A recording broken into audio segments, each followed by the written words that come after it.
ओम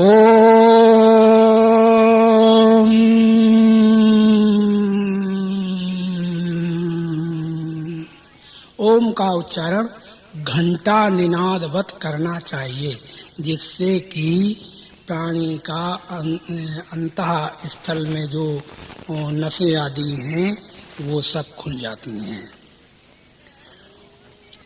ओम चैतन्यम शाश्वतम शांतम व्योमातीतम निरंजनम नाद बिंदु कलातीतम तस्मै श्री गुरुवे नमः। अज्ञानतिमिरान्धस्य ज्ञानाञ्जन शलाकया चक्षुरुन्मीलितं येन तस्मै श्री गुरुवे नमः। प्रेम से बोलो सच्चिदानंद भगवान की। 2 मिनट कीर्तन। जय सतगुरु दीन दयाल हरे,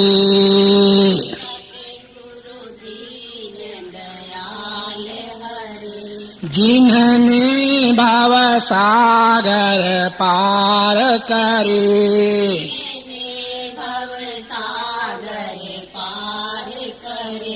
जब सुने ज्ञान के वचन भरे,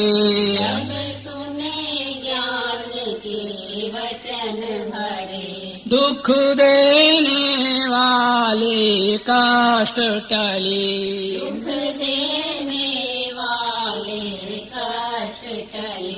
जय सतगुरु दीन दयाल हरि।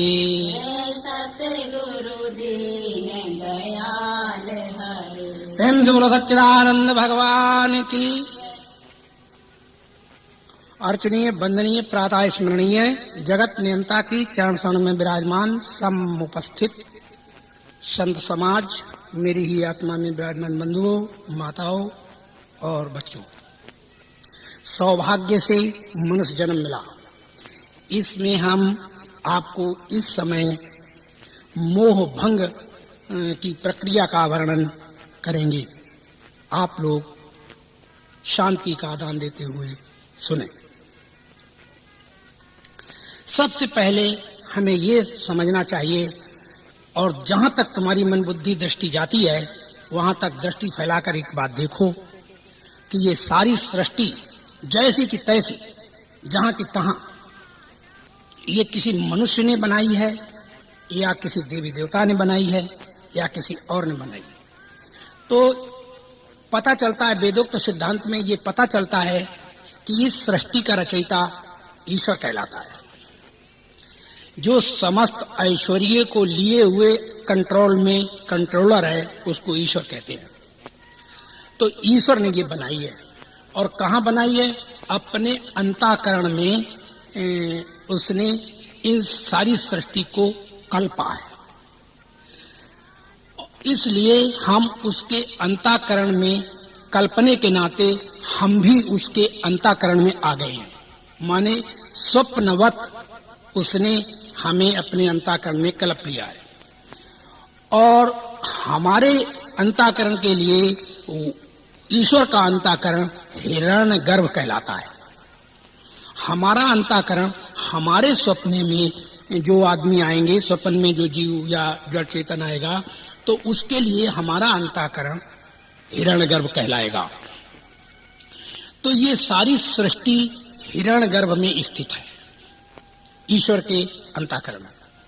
संकल्प के कारण ये सृष्टि पैदा हो गई है। तो अब देखना ये है कि सृष्टि को 3 तरह से बनाया गया है। एक तो ईश्वर रचित सृष्टि कही जाती है, दूसरी जीव और ईश्वर ने मिलकर मिश्रित सृष्टि बनाई है, और तीसरी सृष्टि जीव ने अकेले बनाई है। तो ये देखना है कि ये सृष्टि को बनाकर क्या ईश्वर ने हमें बंधन या किसी नरक आदि में जाने का रास्ता प्रशस्त किया है? क्या हमारे को दुख देने के लिए सृष्टि बनाई है? तो जब ये कहा जाता है कि क्या दुख देने के लिए सृष्टि बनाई है, तो ये बात हम तुम्हें समझाते हैं। अलग अलग सृष्टियों को समझने के लिए, जो जैसी की तैसी, जहां की तहां, जैसे तुम्हारा शरीर, तुम्हारे माँ बाप का शरीर, तुम्हारे बंधु भाई का शरीर, या तुम्हारे रामकिरण, सूरज, चंद्रमा, अल्लाह, गॉड, आत्मा, परमात्मा, जो भी नाम रूप वाले हैं वो सब ईश्वर के अंतःकरण में है। और नाम रूप से रहित जो है वो शुद्ध सच्चिदानंद परमात्मा ब्रह्म है। उसको ब्रह्म शब्द से कहा जाता है, या उसको सत्य, चेतन, आनंद एवं ज्ञान स्वरूप से के नाम से उसे जाना जाता है। तो वो तो परमात्मा एक रस है, और उसकी जो चेतना है जिसमें आई है, तो जिसमें सारा ऐश्वर्य आया है वो अंतःकरण है। अंतःकरण को संचालित जिस चेतना ने किया है उसमें जो परमात्मा है वो तो अधिष्ठान है, उससे कोई लेना देना नहीं। लेकिन जो अंतःकरण के अंदर ऐश्वर्य लेकर के बैठा हुआ है, उसको सबको आच्छादित किए हुए है, वो उसके द्वारा ये सारी सृष्टि क्रियान्वित होती हुई चेतन दिखाई दे रही, चेतन, जड़ चेतन स्वरूप दिखाई दे रही है। तो जिसके द्वारा जड़ और चेतन के स्वरूप बनकर दिख रही है उसका नाम ईश्वर है। और ईश्वर की सृष्टि में माता, पिता, बंधु, भाई, गुरु, पीर, संत, महात्मा, जो भी सूर्य, चंद्रमा, तारे, विद्युत, आकाश, रामकिरण, ब्रह्मा, विष्णु इत्यादि सब ईश्वर के अंतःकरण में फुरे हैं। तो ईश्वर के अंतःकरण में जो फुरे हैं,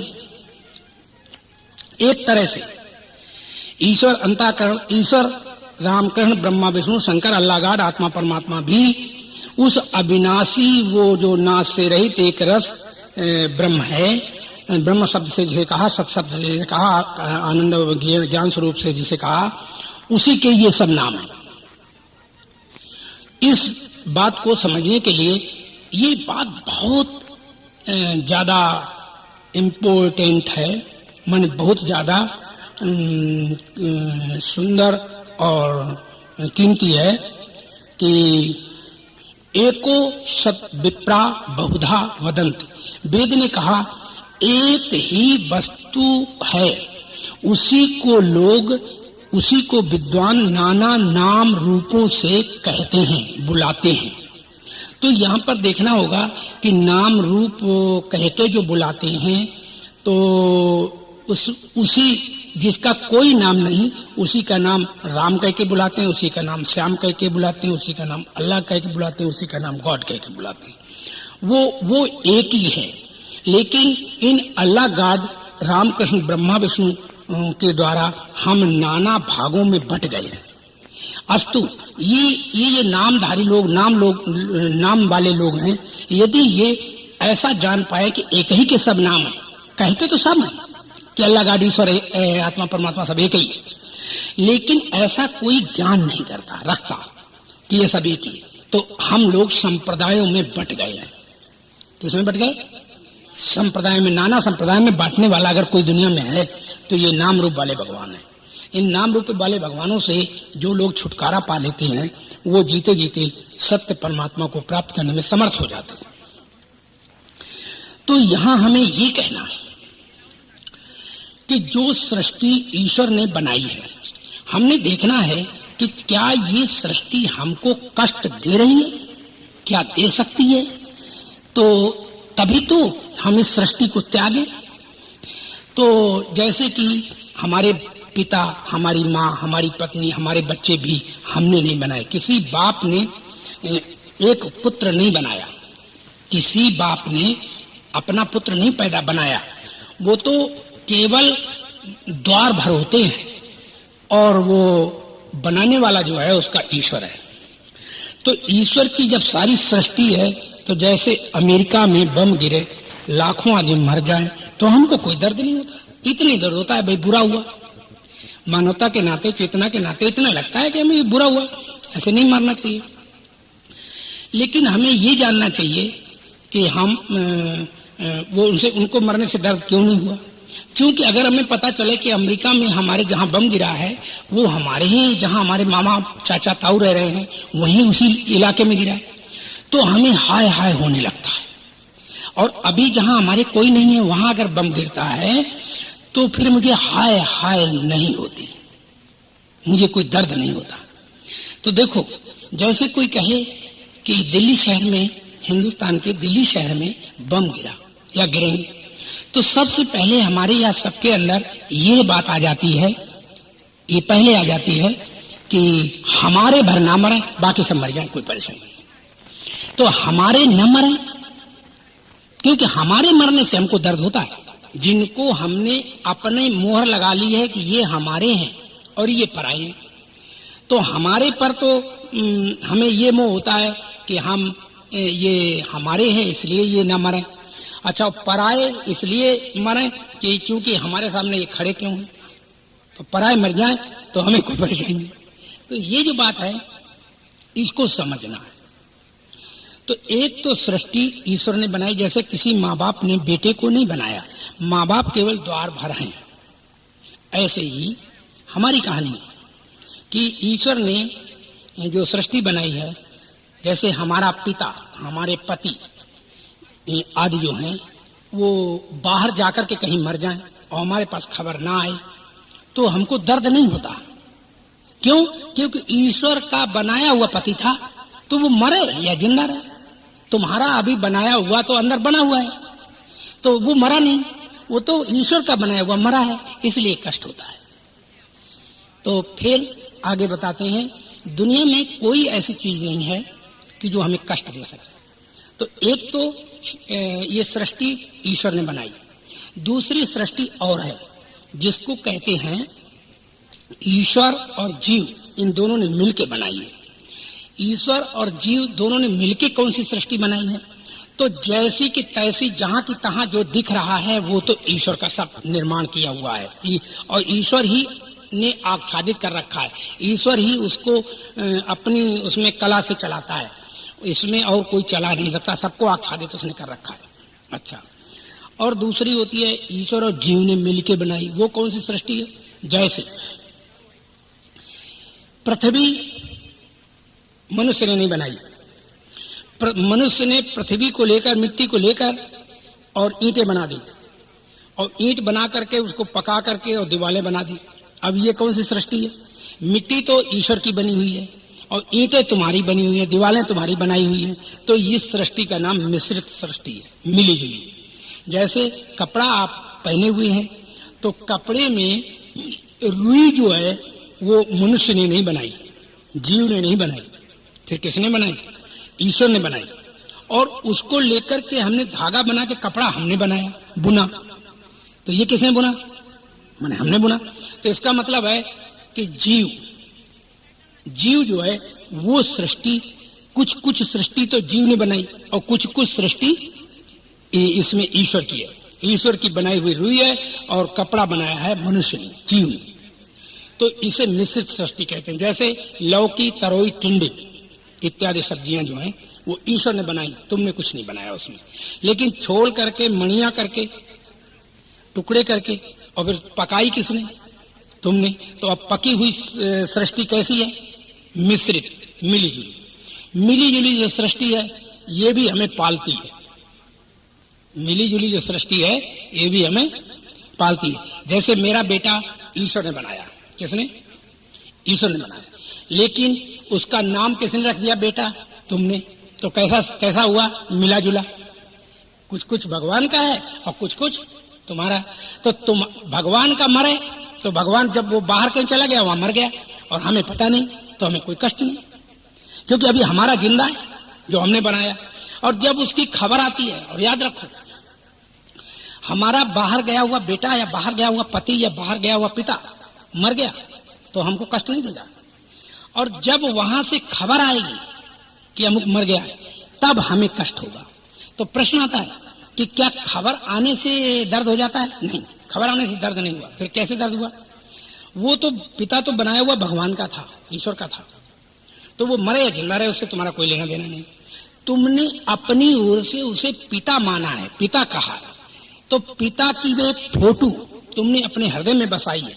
तो पिता वहां मर गया है तो वो तो भगवान का बनाया और तुमने एक फोटो उसकी अपने अंदर बनाई है, तो अंदर वाली तुम्हारी जिंदा है, इसलिए तुम्हें कष्ट नहीं देता। देखना, बाप बाहर गया है वो जिंदा है, मरा नहीं। धोखे से किसी ने फोन कर दिया शरारत से कि तुम्हारा बाप मर गया है और अमुक जगह पर एक्सीडेंट हो गया, पड़ा है, तो ये सुनते ही वो बाप तो जिंदा है और उसे कोई एक्सीडेंट भी नहीं हुआ, धोखे से झूठी खबर दे दी है। लेकिन उसकी झूठी खबर से कौन मरेगा? तुम्हारे अंदर वाली जो उसकी आकृति है बसी हुई, वो आकृति मरेगी और तुम्हें कष्ट देगी।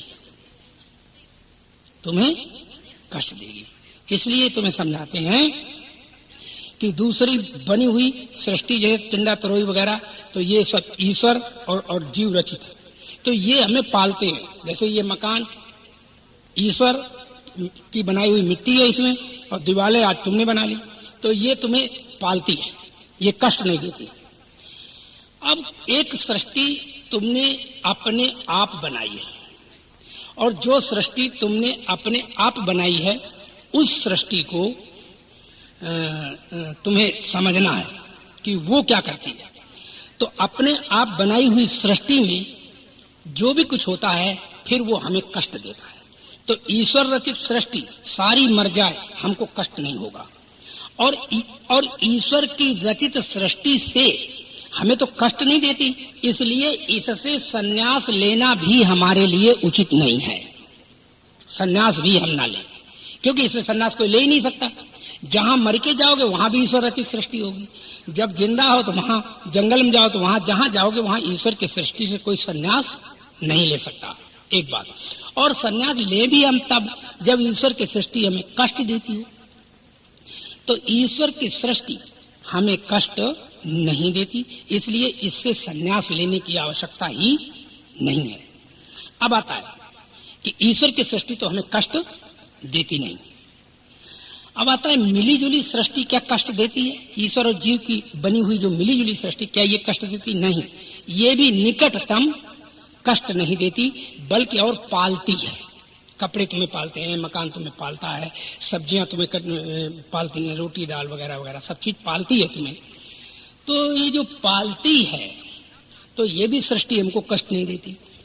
अब आता है कि एक सृष्टि और है तीसरी, वो जीव ने बनाई, अपने आप बना ली। वो सृष्टि कौन है?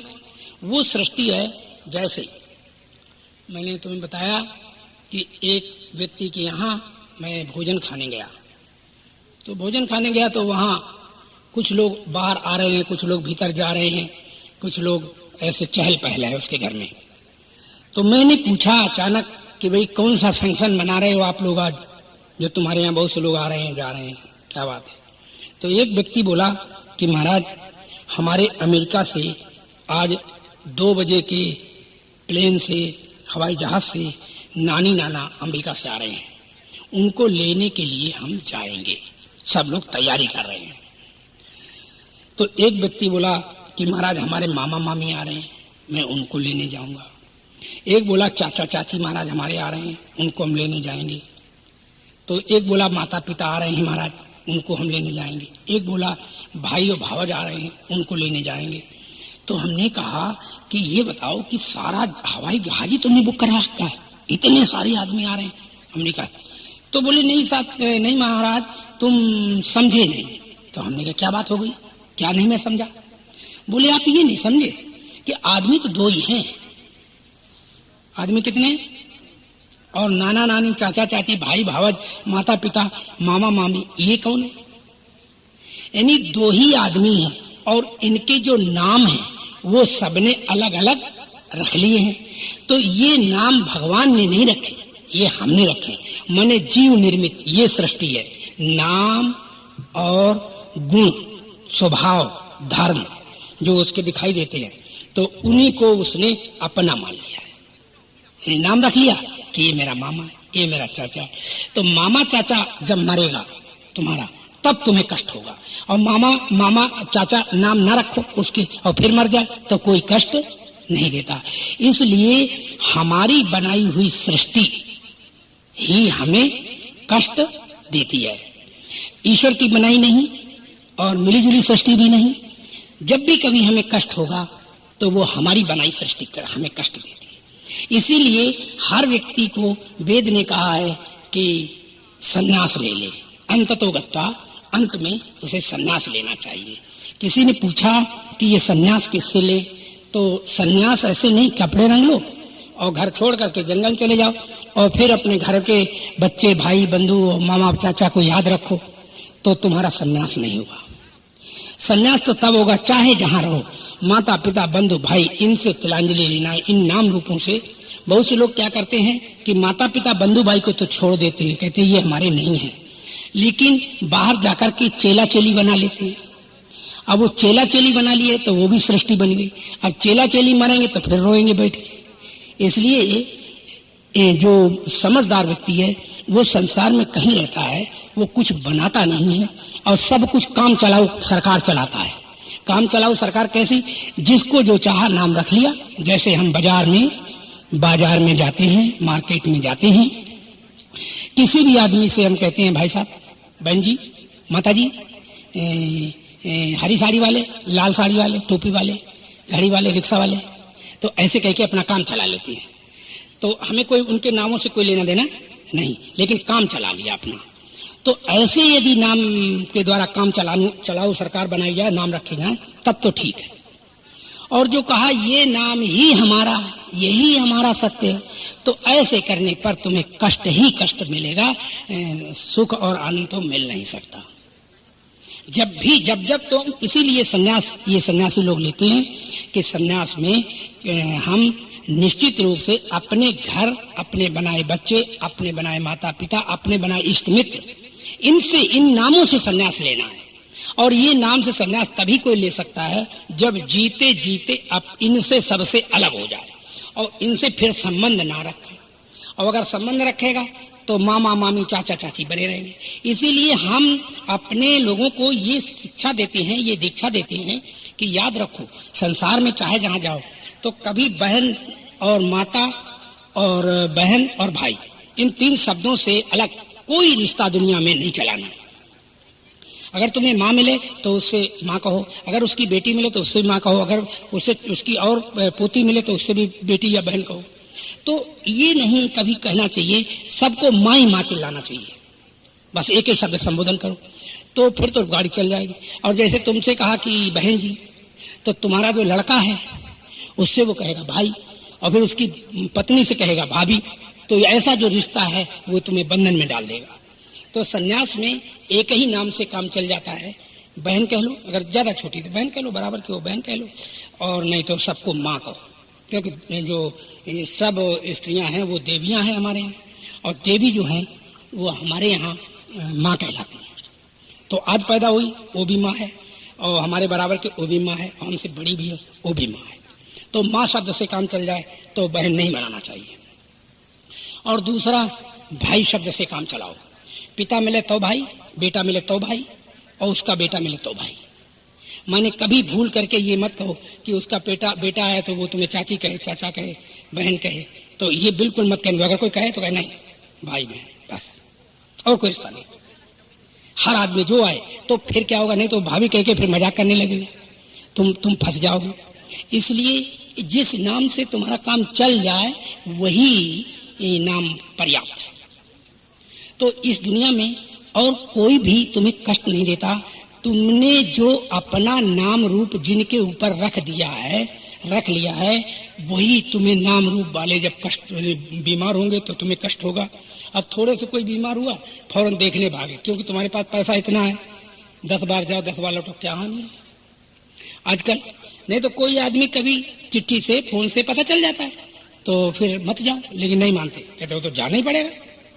तो अब है ना बंधन, और इस बंधन से तुम्हें क्या होगा कि तुम कभी मुक्त नहीं होगा। तो मुक्ति के लिए क्या करना चाहिए? जो जाए तहाँ जान दे, जो जाए जाओ, लेकिन अपने आप सजग होते रहो। क्या कि हम नहीं जाएंगे, हम नहीं करेंगे, हमारा संबंध ये नहीं, हम तो आए हैं। तो इसके माने, जैसे कोई कहता है, जब कोई ऐसे निकलने लगता है तो बहुत से लोग ऐसे कहने लगते हैं कि भाई तुम अपना कर्तव्य त्याग रहे हो, तुम अपना जीवन को ऐसे कर रहे हो। तो आपको ये कहना चाहिए कि हमारा तो कर्तव्य केवल इतना था, हम आए थे, बड़े हुए, हमने तपस्या की, अपनी विद्या अर्जित की। तपस्या करने का मतलब है विद्या अर्जित करना, बस तपस्या का मतलब ये। और इसके बाद हमने उसका सदुपयोग किया, सर्विस कर ली, धन कमाया, और धन कमाया, वो धन भी आपने तुम्हें दे दिया, अपने बच्चों पर लगा दिया, और बच्चों के लिए है। तो फिर हमारी आगे कोई जिम्मेदारी नहीं, क्योंकि मैं कुछ लिए नहीं जा रहे, मैं अब तो बिल्कुल अकेला जा रहा। अब ये हमारी माने हमारे जीवन काल में जो हमें मिल रहा है, जो हमें पेंशन आदि मिलेगी, उस पर किसी का अधिकार नहीं है, वो केवल समाज के लिए है। अब हम समाज पर खर्च करेंगे, अब हम जगत पर नहीं करेंगे, अपने लिए नहीं करेंगे, अपने वालों पर नहीं करेंगे। तो फिर भी हम विवाह कर देते हैं, फिर भी उनके पीछे ही हम लगे रहते हैं, तो फायदा क्या हुआ? हमने एक चीज को बाहर निकाल दिया। तो अब लोग, हमने तो ये बात बढ़िया कही थी, लोगों को बता देते हैं हम स्टेज पर भी कि अगर तुम शादी करो तो 1 लाख लगाओ तो 20,000 लड़की के नाम जमा करो, 80 में शादी करो। तो वो, और लड़की के नाम मत जमा करो, अपने नाम रखो और लड़की के लिए कर दो, भूल के कभी उस धन को मत निकालना। उसका जो इंटरेस्ट माने ब्याज आए, वो ब्याज लड़की को कहो, लड़की को पूरे साल देते जाओ, हमेशा पूरी जिंदगी, कि ये ब्याज तुम ले सकते हो, इससे ज्यादा कुछ नहीं।